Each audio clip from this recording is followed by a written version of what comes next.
O podcast Além da Capa é apresentado pela FAM, Faculdade de Americana. Faculdade é FAM, o momento é agora. O momento é agora. Faculdade é FAM. Acesse fam.br. A crise econômica global provocada pela pandemia do novo coronavírus fez o governo brasileiro reduzir para 0,02% a previsão de crescimento do PIB, o Produto Interno Bruto, que é a soma de todos os bens e serviços produzidos aqui no país neste ano. Há quem diga, inclusive, que há a possibilidade de um PIB negativo em 2020 por conta desse período de isolamento social. Sobre esse assunto, nós ouvimos no Liberal no Ar desta quarta-feira, dia 25, o professor de economia Anderson Pellegrino. Eu, Bruno Moreira e a Thalita Bristotti. Olá, Anderson, bom dia. Bom dia a todos os ouvintes.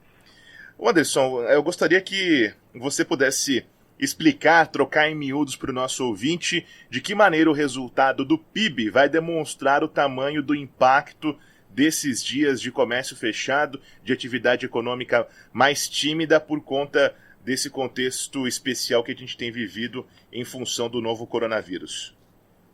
Olha, vamos lá. Infelizmente estamos vivendo aí esse período de pandemia global, né, do coronavírus e já infelizmente afetando aqui o Brasil, né, pessoas doentes, alguns mortos já. Isso é realmente muito triste. E isso nos levou a esse período agora de quarentena, seguindo as recomendações aí médicas, né, especialistas, Organização Mundial de Saúde, e naturalmente isso também tem rebatimentos sobre a economia, né? Quando você propõe essa quarentena, você tem evidentemente uma queda de demanda e também você tem aí comércio parando, empresas paralisando produção, tudo isso em torno da não circulação de pessoas e também do consumo em queda que isso representa. O PIB, na verdade, ele nada mais é do que uma representação da riqueza gerada e consumida, né, por um país.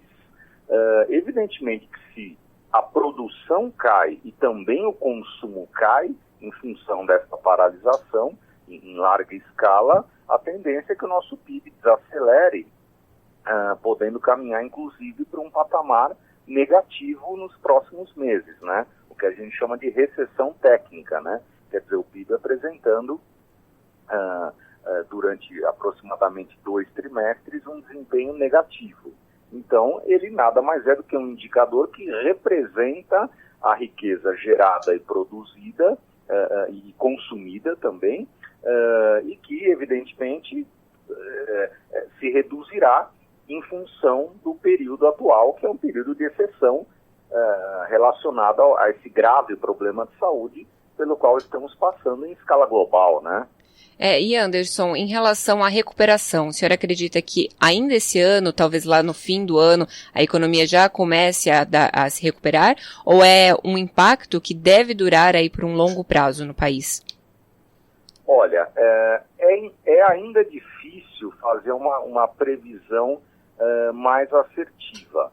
Mas eu acredito que, passado o período mais duro agora da pandemia e da quarentena em si, nós tenhamos sim fundamentos na economia brasileira para demonstrar uma recuperação. Agora, é claro, isso vai depender do tempo da paralisação e também vai depender do tamanho da queda no PIB. Mas lembrando que as questões de saúde vêm em primeiro lugar. A gente tem que realmente obedecer aí as recomendações dos especialistas para que vidas sejam poupadas e que a saúde coletiva seja preservada.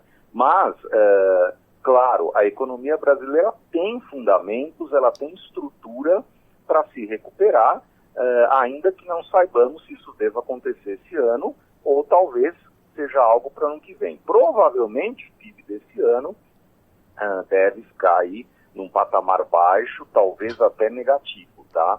Então, a expectativa de crescimento para esse ano, eu acho que aí já seria um provável otimismo inadequado mediante a situação que estamos vivendo, né? Mas, enfim, não é um problema exclusivo nosso, né?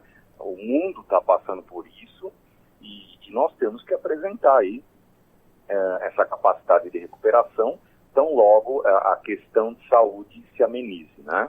E justamente, é um problema que está afetando o mundo. De que forma a economia mundial significa aqui para o nosso país está sendo afetado lá fora e de que forma isso que está acontecendo lá fora na economia mundial afeta também a nossa economia? Sim, sem dúvida. O Brasil hoje é um país muito inserido no comércio internacional. Então, qualquer desempenho ruim da economia internacional, em especial os grandes países, né? Eu me refiro aí a Estados Unidos, a China, a comunidade europeia, né? Os grandes blocos. Qualquer mau desempenho nessas áreas, em termos econômicos, também significa uma redução da nossa atividade econômica, já que nós temos um enorme fluxo de exportação, já que nós dependemos do investimento estrangeiro para estimular atividades internas. Então, temos aqui muitas empresas multinacionais. Esse cenário de recessão internacional tende a levar um país emergente como o nosso a uma desaceleração ou talvez até uma recessão, dada a nossa grande conexão com o mercado internacional. A gente, em outras palavras, a gente depende de um bom desempenho internacional para estimular o nosso crescimento, né?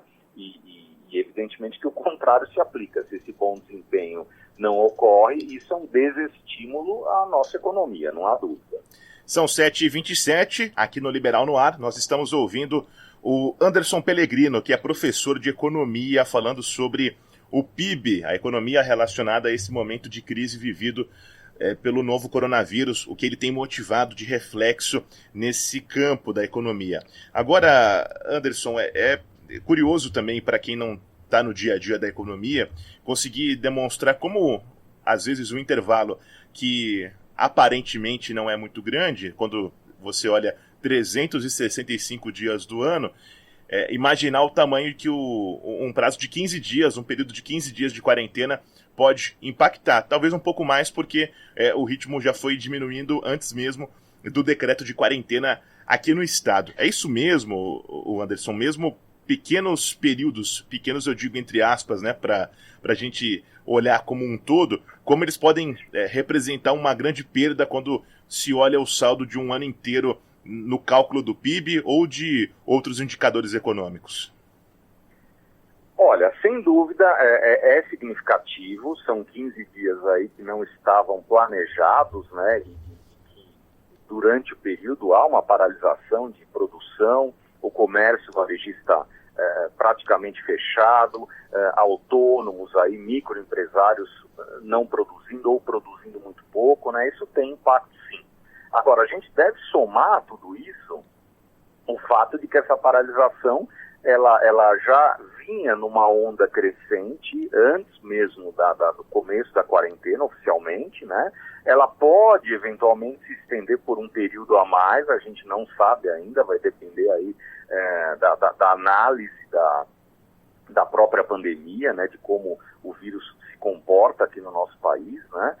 E infelizmente, ao que tudo indica, é um comportamento agressivo, como em outros países, né? E isso também tem a ver com a questão do cenário internacional, né? Que já demonstra desaceleração e, em alguns casos, alguns países aí há mais tempo com atividades paralisadas.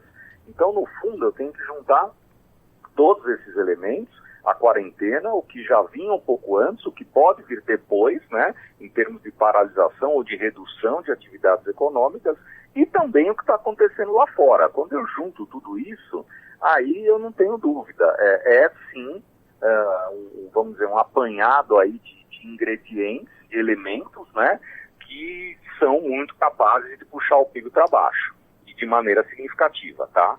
Então, realmente não é pouca coisa, é uma crise iniciada, evidentemente, no campo da saúde, ele vem em primeiro lugar, a saúde das pessoas, mas cujo impacto na atividade econômica é muito grande também, né?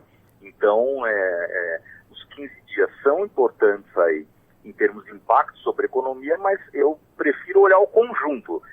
O antes, o depois é o que está acontecendo no mundo. Quando eu junto tudo, aí eu tenho algo bem maior, né? E Anderson, exatamente, são 15 dias, mas 15 dias que também podem afetar a vida do trabalhador. Muita gente em casa, trabalhando em home office, pode ver aí a conta de luz, por exemplo, aumentar, e muita gente que provavelmente vai ficar desempregada justamente porque as empresas não vão ter como pagar o salário dessas pessoas. Para os trabalhadores, para essas pessoas que estão em casa, enfim, que dicas práticas você pode dar para elas nessa questão da organização financeira dentro de casa nesse momento de crise? Olha, sem dúvida, agora a maioria das pessoas em casa, né, com algumas exceções aí, mas a maioria em casa, a primeira coisa é essa ideia do home office. Quem tem condições de operar, quem tem suporte da empresa ou quem atua num determinado ramo que lhe permita operar através de casa, é a hora de usar a tecnologia. Por outro lado, temos que também esperar que as pessoas tenham bastante racionalidade no que diz respeito à despesa, né?